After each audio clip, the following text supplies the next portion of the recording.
Sí, buenos días a todos. Muchas gracias, Juan.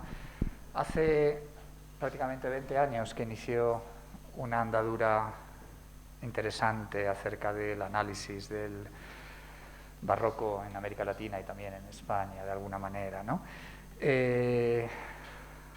La Bienal que se celebró en 2019 en Valparaíso no ha podido tener una continuidad este año, ¿verdad?, por circunstancias evidentes, por esta pandemia, pero sí que nos ha permitido presentar hoy aquí en el Centro Cultural la obra y los resultados de aquella Bienal de Valparaíso de hace 2 años.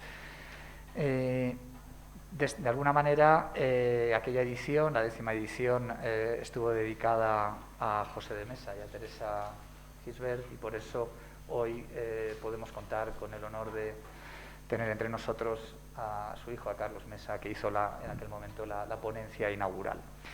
Pero yo no voy a hablar de la obra que vamos a presentar, les corresponde a ustedes. Sí que quisiera hacer 3 reflexiones. Hablando con Juan, con el director del Centro Cultural, cuando se presentó la oportunidad de hacer esta actividad, inmediatamente me vinieron a la mente tres grandes ideas. Primero, en un contexto tan politizado y tan polarizado en este país, cuán estimulante es poder hablar de cultura y cuán estimulante es poder hacerlo con el expresidente, el líder de la oposición, pero que en esta ocasión no actúa como tal, sino tal y como lo ha presentado Juan, como periodista y como historiador. Es verdaderamente un honor tenerte aquí con nosotros hoy. La segunda reflexión, sin embargo, es un poco contradictoria, porque el debate cultural siempre es un debate político también, de alguna manera, ¿no? Y hablar del barroco es hablar de una etapa en la que España y América Latina estuvieron unidas, y es hacerlo en este contexto de una forma enormemente constructiva y no como se ha estado haciendo quizás en las últimas semanas. Y por eso me parece muy interesante que hoy podamos tratar estas similitudes, diferencias acerca de la imaginería barroca, tal y como la expresión artística en aquella época se manifestaba, tal y como esos mitos populares, mitos que estaban y afectaban a la vida diaria de los pueblos de América Latina y de los pueblos de España, cómo se reflejaban, qué diferencias, qué similitudes había, y cómo se puede hablar de eso en un contexto razonable, científico, ordenado, y no en un contexto agresivo o violento. Esa era mi segunda reflexión. Y la tercera reflexión está muy relacionada con el contexto en el que nos encontramos y con el espacio en el que estamos. Creo que, acabada la presentación, vamos a poder escuchar un pequeño concierto en la sala de exposiciones, donde en estos momentos estamos presentando la obra de una de las fotógrafas bolivianas pues, con más trayectoria, de Guara Vargas, que ha reflejado en imágenes el trabajo de uno de los grandes artistas, arquitectos de este momento en Bolivia y en La Paz, de Freddy Mamani.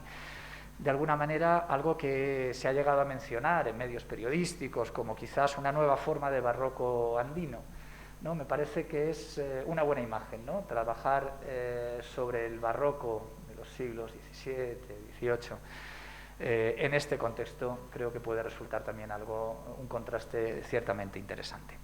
Y bueno, aquí me quedo. De nuevo, muchísimas gracias por habernos ofrecido la oportunidad de presentar en este Centro Cultural de España esta obra tan magnífica. Muchas gracias.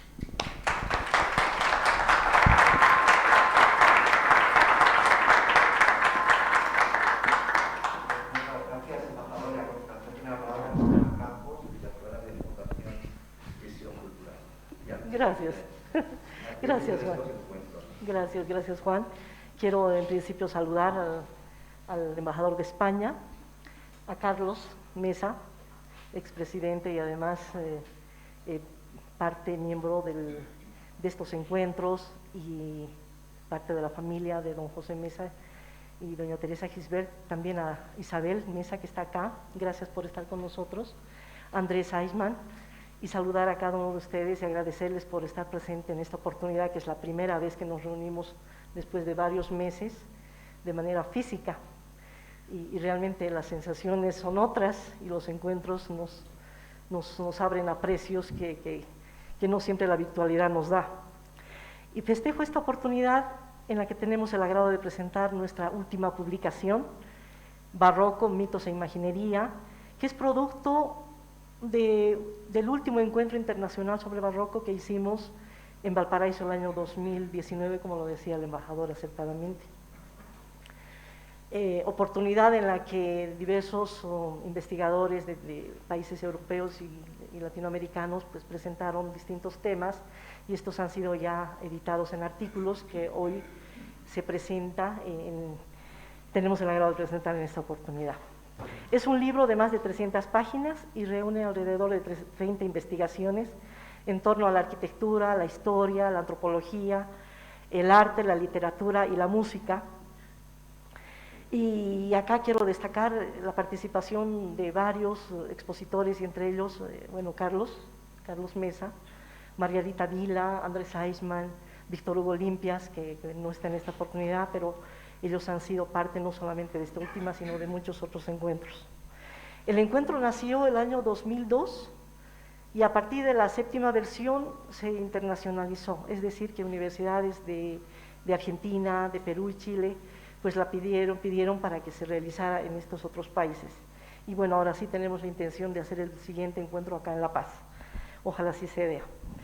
Este encuentro se ha convertido en un referente en América Latina porque sí, estoy segura de que ha contribuido de manera importante en la investigación, y eso lo podemos constatar en los 10 tomos que tenemos ahora editados, 10 tomos que abarcan numerosos temas como el barroco andino, como manierismo, fuentes de la diversidad cultural, la fiesta, imagen del poder, naturaleza y paisaje, mestizajes en diálogo, y ahora pues mitos e imaginería. De una u otra manera se ha hecho un conjunto de temas que han abordado muchísimas áreas y distintas disciplinas. Continuamente me preguntan por qué enfatizar en el barroco, y la respuesta es simple: es la falta de espacios de reflexión y de diálogo y de transmisión de conocimientos sobre un periodo que ha marcado historia en nuestros territorios, y de manera muy especial en el nuestro. Existen innumerables obras realizadas en los siglos XVII y XVIII, diseminadas a lo largo de los territorios y que muchas veces se ven desprotegidas. Y una de las maneras para lograr concientizar es precisamente la investigación. Sobre el libro, los mitos, que es el tema principal, se expresaron a partir de los mitos grecolatinos, de la iconografía cristiana y del mundo indígena, para representar obras de diversa índole. Hoy en día los mitos se encuentran incorporados en narraciones que enriquecen nuestras culturas vivas como producto, que resultan vehículos de manifestación e incluso de identidades.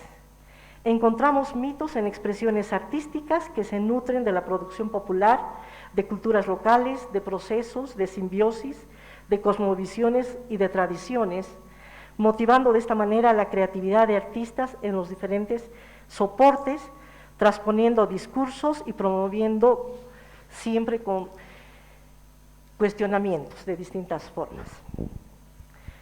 Y esta ocasión no solamente es especial por la presentación del libro, sino porque queremos hacer un especial reconocimiento y homenaje a 2 personas que han marcado este camino en nuestro país.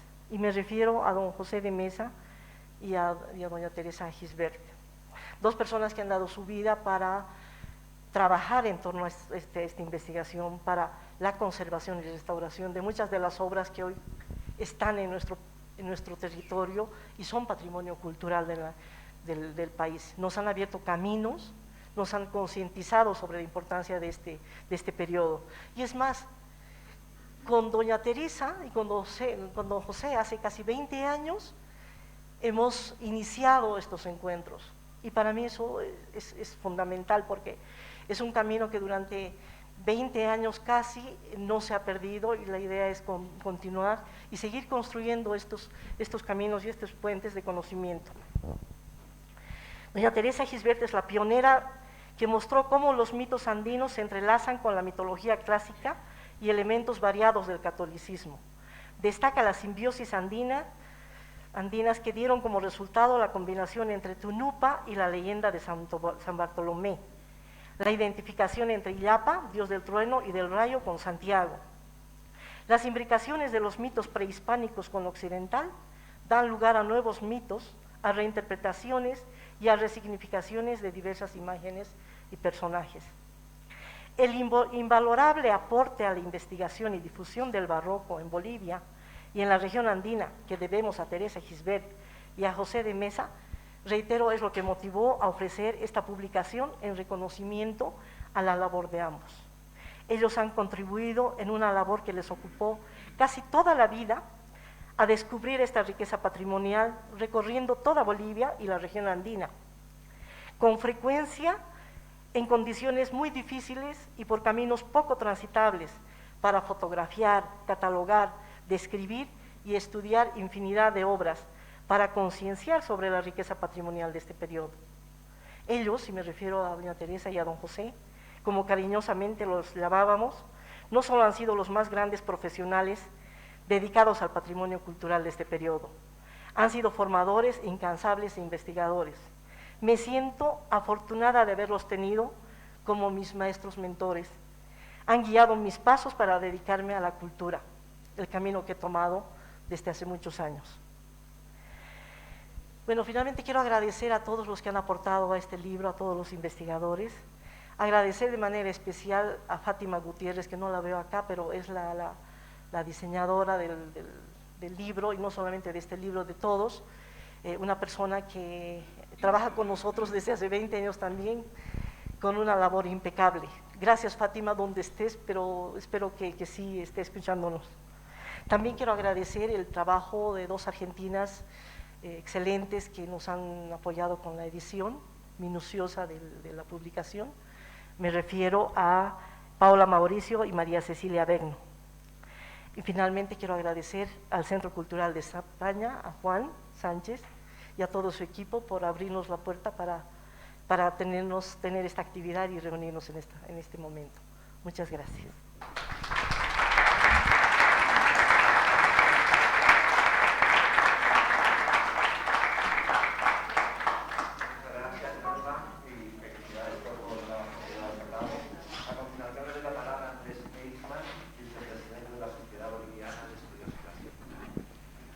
Muchas gracias. Señor embajador Javier Gassó, señor Carlos de Mesa Gisbert, expresidente constitucional legítimo de Bolivia, querida Norma Campos, querido Juan Sánchez, nuestro anfitrión, y queridos todos, porque aquí estamos realmente un grupo de amigos que nos conocemos desde hace muchos años y que hemos compartido tantas cosas, ¿verdad? Yo primero me quería referir al encuentro y al libro en general como homenaje a Teresa Gisbert y Pepe Mesa y José de Mesa. A mí me parece que es algo plenamente justificado si pensamos que especialistas de todo el mundo reconocen su deuda con estos dos historiadores del arte, ¿verdad? Gente de cualquier país de Iberoamérica y también de Alemania, de otros países de Europa, etc. Pero a esto se suma algo muy íntimo, ¿verdad? Que todos, creo que muchos o casi todos o todos los que estamos aquí compartimos, o al menos para mí es la amistad tan bella, tan hermosa que tuvimos Teresa y yo. Con don Pepe compartimos muchas ocurrencias y bromas, pero es con Teresa con la que solíamos tener una sintonía muy, muy grande, ¿no? Sin que fuera obvio que pudiéramos estar en desacuerdo en alguna perspectiva o en alguna cosa, en alguna idea, pero era una relación bellísima, en cierto sentido única, y pienso que seguramente muchos de los presentes aquí la han disfrutado, cada uno a su manera y cada uno de una manera única. Por eso pienso que el homenaje nos llena de alegría a todos, y todos hemos agradecido, por ejemplo, en el encuentro de Valparaíso, a Gabriela Siracusano, ¿no?, por haber mostrado el inicio del proceso de internacionalización del barroco andino, llevándolo a exposiciones en Estados Unidos en épocas muy tempranas, siendo una interlocutora extraordinaria para los organizadores de cualquier país. Es decir, realmente era una embajadora cultural de Bolivia ya en los años 60 o tal vez antes, ya me corregirá Carlos. Bueno, en relación con el libro, voy a darles un resumen de cada uno de los 30 capítulos. Vamos a estar 2 horas, pero bueno, ya se nota que estamos de chacota, ¿no? Pero lo que me llamó la atención es, claro, yo a la hora de preparar mi ponencia me ocupé, como es parte de mis obsesiones, los estudios clásicos, me dediqué a ver cómo funcionaba los mitos andinos, cómo fueron ingresando a diversos relatos de cronistas, etcétera, que los asociaban a veces con héroes o mitos clásicos, ¿no? A veces hay algún fenómeno de poligénesis, ¿verdad? Una cosa que es muy similar tanto en los Andes como en la antigua Grecia, ¿verdad? Es impresionante. Es un fenómeno que llaman así, poligénesis. Bueno, entonces, como se dan cuenta, yo siempre desde una pista, digamos, mucho más formal o no sé cómo llamarla, más tradicional, ¿no? Académico tradicional. Y de pronto me encuentro con exposiciones que nos traen, que nos refrescan un montón, porque se dirigen su atención a esos mitos populares, como dijo Javier, ¿no es cierto? Mitos populares. Voy a referirme a 2 o 3 cosas y los suelto.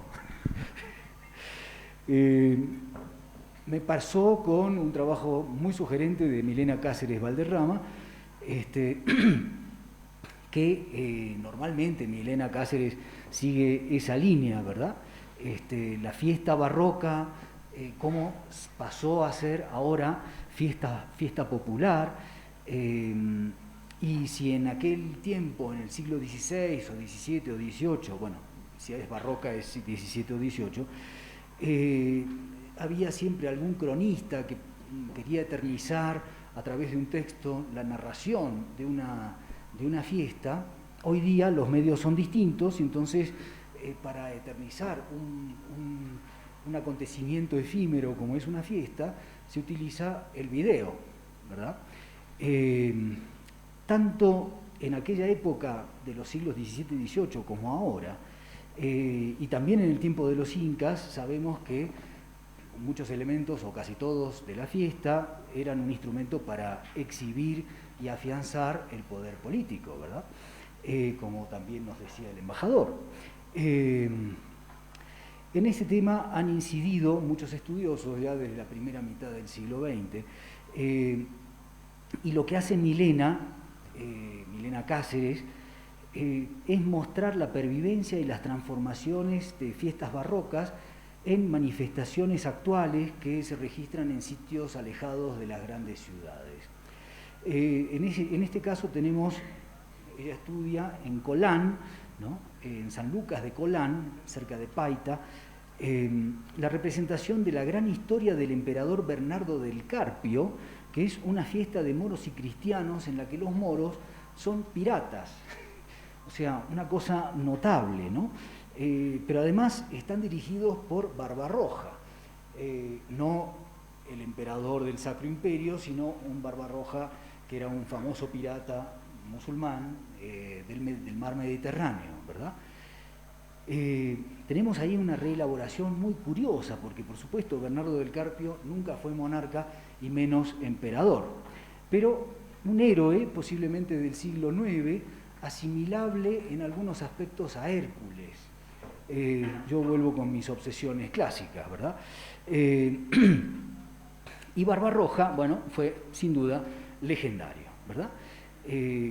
Como en otras batallas de moros y cristianos estudiadas por Milena Cáceres, es un mito que manifiesta, o sea, funcionalmente es como un mito que manifiesta lo que podemos llamar el estado actual de las cosas en la sociedad de San Lucas de Colán. En una de las embajadas previas al combate entre moros y cristianos, el embajador cristiano Segismundo le dice a Barbarroja: dentro de pocos momentos nos mediremos los brazos, en el campo nos veremos, a toditos los aguardo. Ahí se ve, digamos, la transformación, ¿verdad?, popular. Bueno, también me ocurrió esto mismo, esta sorpresa, muy agradable, por cierto, en los artículos, por ejemplo, del español Vicent Zuriaga y de Carlos Salazar Dávila, peruano, en que el mito muestra que también puede ser agiográfico, ¿verdad?, de historias de santos. Zuriaga se centra en San Pedro Nolasco, que bien merece estar entre los santos cuyas historias, digamos, de cuyas historias se conoce poco, pero sí mucho sobre sus mitos, ya que a falta de una biografía contemporánea de San Pedro Nolasco, que vivió en el siglo XIII, o murió más o menos en 1220 o por ahí, un poquito más, recién en el siglo XVII se inventan los mercedarios una biografía, ¿verdad? Y entonces pasa a ser un relato totalmente fantasioso, lleno de plagios hagiográficos, como también existe este fenómeno en los mitos de la antigüedad. Y por otro lado, Salazar se centra en San Francisco Solano, cuyos milagros obrados a través de su canto, muchas veces, acompañado el canto con el rabel o el rabelillo, permiten, si me perdonan la nueva asociación con lo clásico, nos permiten asociarlo a Orfeo, ¿verdad? Bueno, hasta aquí llega mi comentario, porque realmente la riqueza de este libro es muy grande y por otra parte es muy agradable de leer. Es decir, yo tampoco he podido leer todo porque es la primera vez que lo tengo en mis manos, y leer en pantalla, ustedes saben que ya llega un momento en que uno no sabe qué hacer con los ojos, ¿verdad? En este tiempo de pandemia donde estamos siempre pegados a una pantalla. Yo quiero resaltar el enorme mérito de Norma Campos, porque está bien, todos hemos participado, yo participé en todos los encuentros con un gusto enorme, etcétera, pero poner en marcha 10 congresos internacionales de manera regular durante casi 20 años, en distintas ciudades de Bolivia primero, y después era tal la calidad de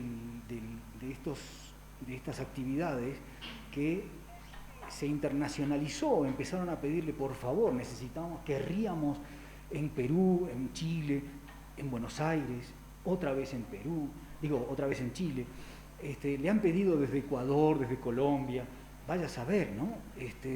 Esto pasó a ser una especie de patrimonio común de muchos estudiosos del ámbito académico de no solo América Latina, sino también Europa, ¿verdad?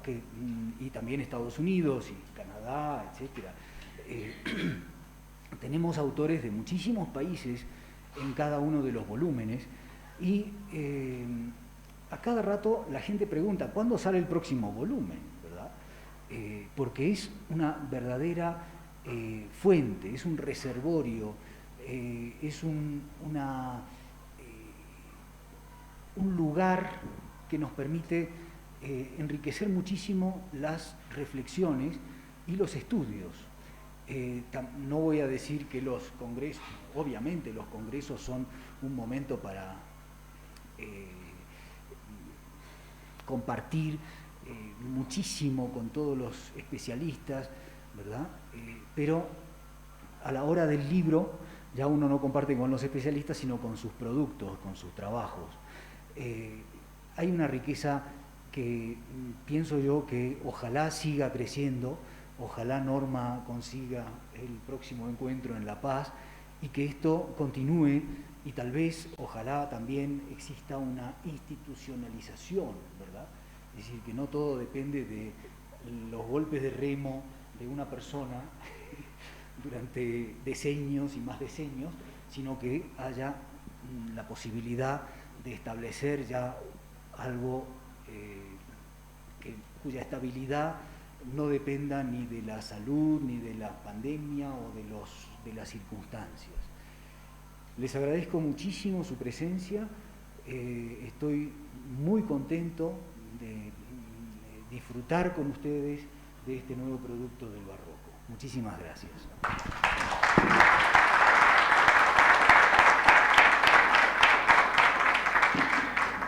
Muchas gracias, Andrés. Le doy la palabra a Carlos Mesa, historiador y periodista. Muchas gracias. Apreciado Javier, embajador de España en Bolivia, querida Norma, querido Andrés, comenzaré por reiterar lo que ha dicho Andrés.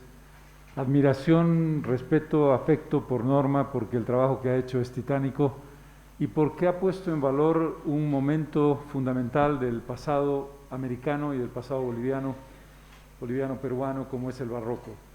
Creo que sin el esfuerzo, la dedicación, el compromiso de vida de Norma, esta obra magnífica, no la de hoy, no la que se publica hoy, o que se presenta hoy mejor, sino el conjunto de lo que se ha hecho y de lo que ella ha promocionado en estos 10 encuentros, en estos 20 años, es digno realmente, no solamente de un aplauso, sino del reconocimiento del país. Ayer fue 13 de agosto del año 2021. Se cumplieron exactamente 500 años de la caída de Tenochtitlan en manos de Hernán Cortés, defendida por Cuauhtémoc, y se produjo el nacimiento del México moderno, con las sangres de España y con las sangres de los aztecas, los tlaxcaltecas y de los diversos pueblos indígenas de Mesoamérica.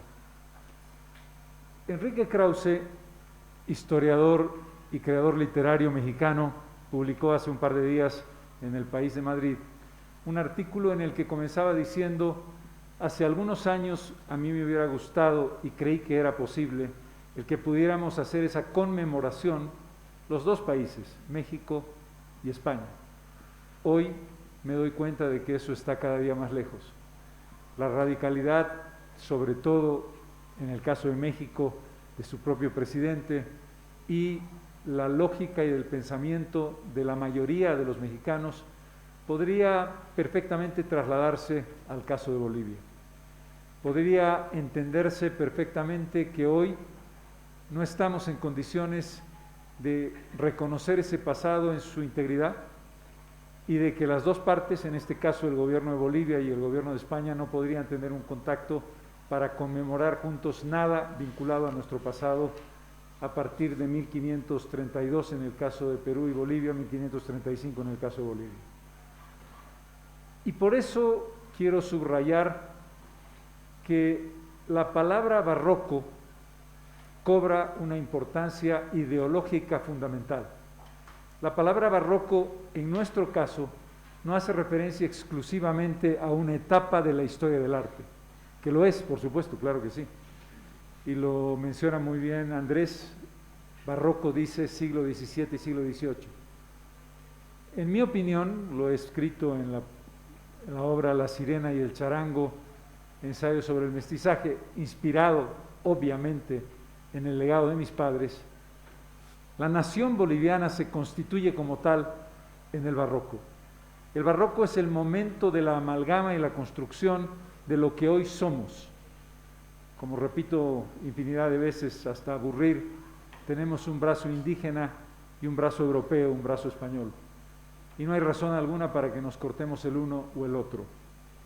Y en ese contexto los 10 tomos de los encuentros sobre el barroco tienen que ver con lo que somos, con la construcción de lo que pensamos, con la definición de lo que soñamos, con la proposición del futuro en el que creemos. Me refiero a aquellas mujeres y aquellos hombres que vivieron ese momento de construcción después de la hecatombe y del cataclismo. La palabra destrucción y la palabra construcción son inherentes a la naturaleza humana y a la definición y propuesta de los espacios históricos que vamos haciendo. No hay posibilidad alguna de anular el uno o el otro. Es construcción y destrucción, es destrucción y construcción, es amalgama. Lucía diría hibridación.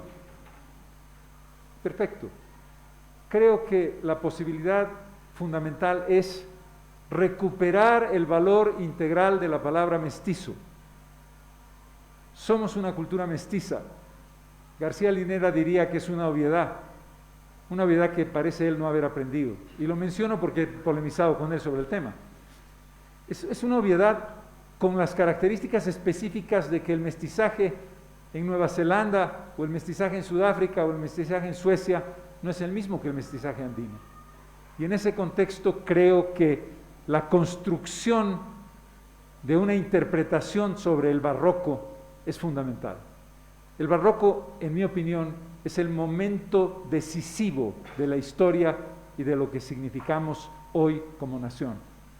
Que por supuesto no es ni afirmación ni negación, que por supuesto es la construcción a partir de un pasado preexistente, obvio, pero que es imposible de romper, es imposible de trocear, porque es el momento en el que la nación y la sociedad boliviana se encuentra a sí misma para proyectarse al futuro y para ir hacia el camino de la independencia desde 1780 hasta 1825.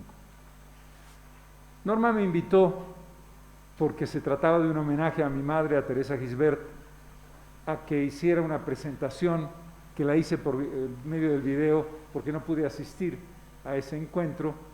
El tema de la política no me permitió hacerlo, pero le pedí que en vez de hacer una transcripción de un video que era más bien un homenaje de carácter emocional y emotivo, me permitiera publicar en el libro 2 trabajos, un trabajo biográfico de mis padres y un trabajo analítico de lo que yo entiendo que fue su contribución fundamental a lo que es la mirada teórica sobre el arte boliviano. Y si bien en origen el homenaje estaba destinado a mi madre, me pareció relevante establecer un esclarecimiento que me parece fundamental. La construcción de esa propuesta teórica cuyo punto de partida es Iconografía y mitos indígenas en el arte, 1980, escrito por Teresa Gisbert, no hubiera sido pensable, posible, ni cristalizado en la mente de mi madre sin el trabajo común que hicieron ambos y sin un aporte teórico fundamental previo al del que no se toma mucha consideración. José de Mesa y Teresa Gisbert no inventan la palabra mestizo para el arte, no inventan la idea de el barroco andino en el sentido de descubrir la pólvora a ellos, y ellos lo reconocen permanentemente, desde la herencia de sus 2 maestros, Diego Angulo y Enrique Marco Dorta, 2 personajes fundamentales de la historia del arte de España, hasta todos los antecedentes fundamentales de Guido, Noel, Busquiazo, Wedey, Harterré, que van construyendo la idea y que van debatiendo sobre la idea de un arte distinto. José de Mesa y Teresa Gisbert lo que hacen es llegar a la conclusión que se hace realidad en el trabajo teórico de la iconografía. Lo hacen a través, en mi opinión, de 4 obras, 2 comunes y 2 de mi madre, Holguín y la pintura virreinal en Bolivia, o lo que fue Holguín y la pintura virreinal en el Alto Peruano, en el mundo alto peruano del año 1956, en el que ya hacen un reconocimiento de la importancia fundamental de un tipo de pintura y de un tipo de creación artística que no tenía las características específicas y objetivamente europeas. No voy a entrar en un detalle que no viene a cuento en esta consideración que estamos haciendo ahora, porque creo que lo importante es establecer simplemente algunas líneas maestras. Diría yo que la obra inicial de la propuesta teórica de interpretación de José de Mesa y Teresa Gisbert se da en contribuciones al estudio de la arquitectura andina de 1966 y en una obra que fue auspiciada por la Embajada de España, que se llama Arquitectura Andina, publicada en 1985. El desarrollo de ese trabajo teórico sobre arquitectura plantea la lectura adecuada de no solamente una propuesta religiosa y estética, lo cual es evidente, sino de una propuesta de carácter arquitectónico y espacial y tipológico en la arquitectura religiosa, Copacabana para poner el ejemplo, de las iglesias con atrio y posas y capilla miserere, que establecen la lógica de un espacio que se empieza a parecer a la cancha andina de los cusqueños, de los incas, para establecer un desarrollo del rito y del elemento religioso a partir de la propia lógica de esa hibridación o de ese mestizaje que comienza a nacer. Arquitectura Andina es un libro, en mi opinión, fundamental y que merecería ser reeditado. Ha tenido 2 ediciones, las 2 auspiciadas por la Embajada de España, pero que creo que es muy, muy importante porque no solamente toca temas vinculados a la arquitectura andina, sino también temas vinculados a la arquitectura mesoamericana, tanto de Guatemala como de México, que marca la lógica de decir, empezamos a entender que la arquitectura no solamente es un referente vinculado a 2 fuentes, la religiosa y la estética, sino a la construcción de ese mundo mezclado en el que hay un camino de ida y vuelta y un camino de reconocimiento de identidades. Comienza a plantearse después de la extirpación de idolatrías de los inicios de la conquista, la posibilidad de entender al otro desde el otro. ¿Quién es el otro en este juego de diálogo entre lo indígena y lo español, entre lo indígena y lo europeo? Y lo que tanto le gusta a Andrés, con toda razón, el pasado clásico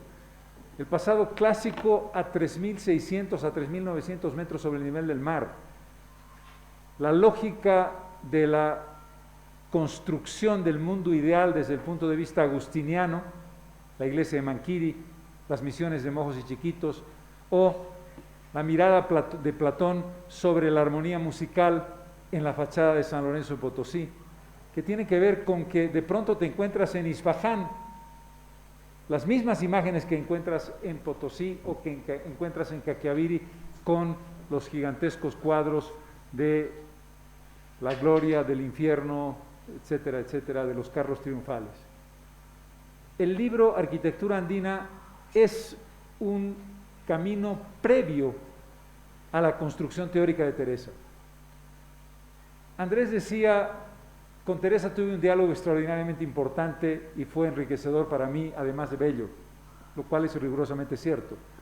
Y con Pepe estábamos en la anécdota, y yo no quiero que mi padre se convierta en una anécdota, y no porque Andrés lo haya dicho, es que es el tiempo de la mujer, y Teresa tiene una ventaja comparativa sobre Pepe, sin duda, porque estamos revalidando y reconociendo la fuerza de la mujer. Y no tengo dudas de que su aporte intelectual teórico es más importante en lo individual que el de mi padre. Pero Arquitectura Andina es un libro compartido, y Holguín es un libro compartido, y la construcción de la educación cultural de mi madre es parte de la educación compartida con mi padre. Por lo tanto, creo que la comprensión de José de Mesa y Teresa Gisbert debe recuperarse, y el reconocimiento del aporte de mi padre teórico, no solamente la erudición catalogante de la taxonomía del arte boliviano, es parte de su patrimonio. Y no es una reivindicación machista, ni muchísimo menos, es una reivindicación del hijo que conoció a sus padres y que los ha estudiado. Y dos libros fundamentales, sin ninguna duda: Iconografía y mitos indígenas en el arte, que es un libro pionero en Bolivia, en América Andina y en América entera. Antes que Grusinski, para poner el ejemplo más emblemático equivalente, antes de Todorov. Es decir, es un libro fundacional. Y desde luego es el libro con el más bello título de los que tiene mi madre, que es El paraíso de los pájaros parlantes, sobre todo el episodio de Yanacachi y de la lógica del desentrañamiento del infierno, el homenaje indirecto que le hace a mi abuelo sobre el tema de la masonería y su importancia, que se reproducen varios elementos complementarios, y los dos temas finales de mi madre, que publica el año 2016 su último libro, que hace la trilogía con la iconografía Arte, Poder e Identidad, con la iconografía con los pájaros parlantes, y algo en el que nos empeñamos sus hijos, que fue: no puede ir el final de la vida de mi madre y de mi padre sin un libro completo e integral sobre la historia del arte en Bolivia, que finalmente pudieron publicar en 3 tomos. Vuelvo al principio. No voy a parar de seguir defendiendo al mestizaje como una propuesta válida. El mestizaje de Vasconcelos, el mestizaje del MNR, el mestizaje de lo plurimulti, el mestizaje del Estado plurinacional, que no nos cuenten que el mestizaje es una palabra que implica la negación de la diversidad. La palabra mestizo, podrá debatirse largamente, ha sufrido una evolución y una transformación interior fundamental. Y yo creo que hay que incorporar la palabra barroco en su lógica y en su valor ideológico fundamental también. Hay que defender el mestizaje como una realidad de la que podemos y debemos sentirnos orgullosos, sin que eso implique en absoluto la negación del valor de lo indígena y del valor de lo que eso representa. Pero no podemos construir un país parcelado a partir de caras y taras, a partir de La Paz Santa Cruz, a partir de andinocentrismo versus visión de los llanos. Estamos con una tarea pendiente, y termino diciendo algo. El gran fracaso histórico de la propuesta que estamos viviendo hoy, me refiero por supuesto a la propuesta del movimiento al socialismo, que sigue teniendo elementos importantes de vigencia en el momento de su definición ideológica del año 2006, es el haber profundizado la polarización, es el haber establecido una división mucho peor de la que encontró, y es el haber negado el avance y la propuesta de construcción, no solamente del 52, pero pongámoslo desde el 52 adelante, el 52, la reforma constitucional del 94, gran aporte de la democracia, con el artículo 171 reconoce los derechos indígenas, y el Estado plurinacional. La página de las cuentas no cerradas, si nos sirve de consuelo, es una página que no ha cerrado México, que no ha cerrado Guatemala, que no ha cerrado Ecuador, que no ha cerrado Perú, que no ha cerrado Bolivia. Tenemos que cerrar esa página, y tiene que ser posible que seamos capaces de conmemorar juntos, españoles y americanos, lo que significó el encuentro brutal, apocalíptico, de destrucción y de construcción, que hace lo que hoy somos, y la realidad que gracias a Norma podemos analizar y evaluar desde el punto de vista teórico y práctico en esos 10 maravillosos tomos sobre el barroco. Barroco y mestizaje, 2 términos fundamentales para entender nuestra historia, a los que tanto contribuyeron José de Mesa y Teresa Gisbert. Muchas gracias.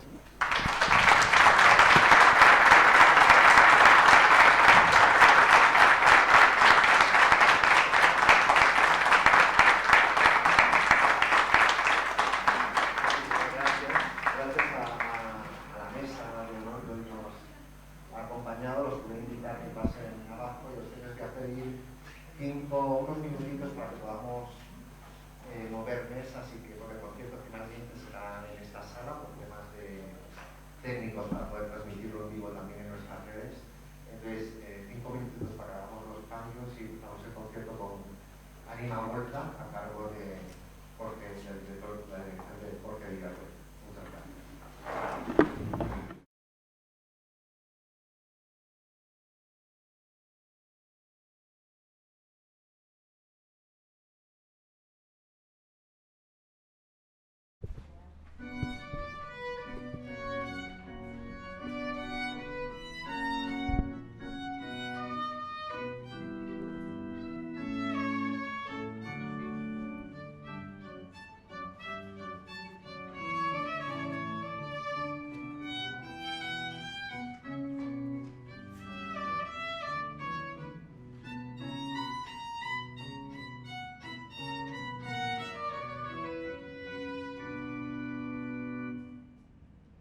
cantantibus simul cum cimbalis plene sonatibus donantem Dominum laudabo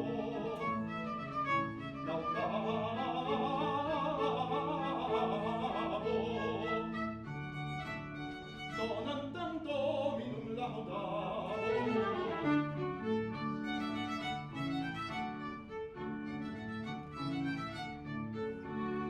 dum lectus orcanis bene cantantibus simul cum cimbalis bene sonantibus donantem